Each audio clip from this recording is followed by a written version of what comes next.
Hey, Lewis, remember the Affluenza teen known also as Ethan Couch? How could I forget? Look at that face. Ethan Couch is the Texas teenager who used so called affluenza as a defense in a fatal drunk driving accident back in 2013. He is now going to serve almost 2 years in prison. The backstory is Ethan Couch lost control of his family's pickup truck after he and his friends played beer pong and drank beer that I guess some of them had stolen from a Walmart. He veered into a crowd of people that were helping the driver of a disabled vehicle on the side of the road. 4 people died. Authorities estimate he was traveling 70 in a 40-mile-an-hour zone.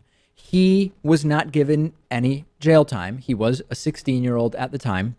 And the defense that was issued by his family attorney was, listen, he grew up in a world of privilege where his parents didn't really make him understand that his actions have consequences, and thus he should be exempt from or not subject to really harsh penalties. Let's give him 10 years of probation, which was the original sentence, Lewis. And at the time, we were going back and forth about, well, even if you're raised in a life of privilege, wouldn't anybody who has passed a driver's test, both the written and required driving classes and the practical test, wouldn't they realize that if you drive too fast and run people over, that those people may die and that that's a bad thing? And this was the source of a lot of controversy with that 10-year probation sentence. Unless you have been living in a cell or under a rock your whole life, by the time you hit 16, I'd assume you have a pretty good understanding of what cars can do and what drunk driving, what can happen when you drive drunk.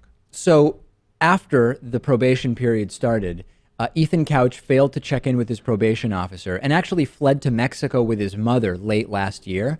This has now triggered a resentencing for the original crimes, and he has now received 180 days in jail for each of the 4 deaths of the 2013 crash. He was apprehended in Mexico, brought back to the United States, and now resentenced. And he always faced the possibility of adult prison as part of his probation.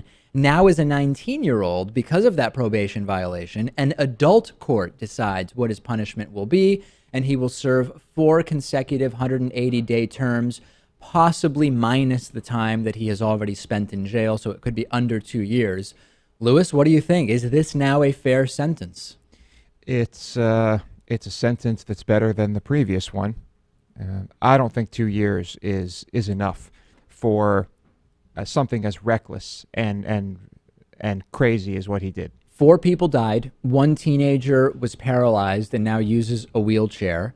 Much of our audience is not feeling much empathy for Ethan Couch, and the gist of a lot of the emails are, this is a very small level of justice, given that he killed 4 people. Initially, he got 10 years probation for killing 4 people in a drunk driving accident. Now the sentence is 2 years for driving drunk, killing 4 people, violating probation, and fleeing to Mexico. And the real hypocrisy is how Texas executes mentally disabled people. And this guy gets a light sentence because he was supposedly too privileged to know what he was doing. The one way or another, what we get back to is the absurd and immoral reality of the Texas criminal justice system. Well, not just Texas, but Texas certainly gives us plenty of great examples. Although, Lewis, let me propose to you, if it is true that he doesn't understand the consequences of his actions as a 16-year-old because of how his parents raised him, how can we hold him responsible? I know you don't believe that that's the case, but if it's true that he really was raised in a way where he's not an adult, he's not 18, he doesn't know the consequences of his actions, if we grant that assertion as true, can't really hold him responsible, can you? We'll see. I don't believe that original defense Made any sense. Made any sense. It's completely irrelevant because this is still someone who's dangerous. So what is the point of the justice system? What is the point of the sentence or whatever we're trying to do? Is it to punish or rehabilitate this person?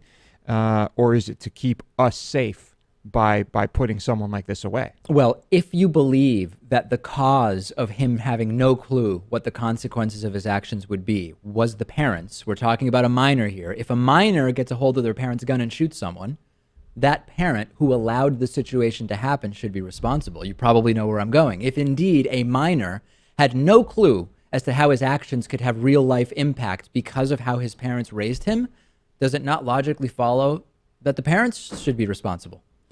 They could be responsible as well, but you still have to do something about this dangerous person who seems to have just no clue about their actions. Leave me a comment about this on our Facebook page. It's facebook.com/David Pakman Show.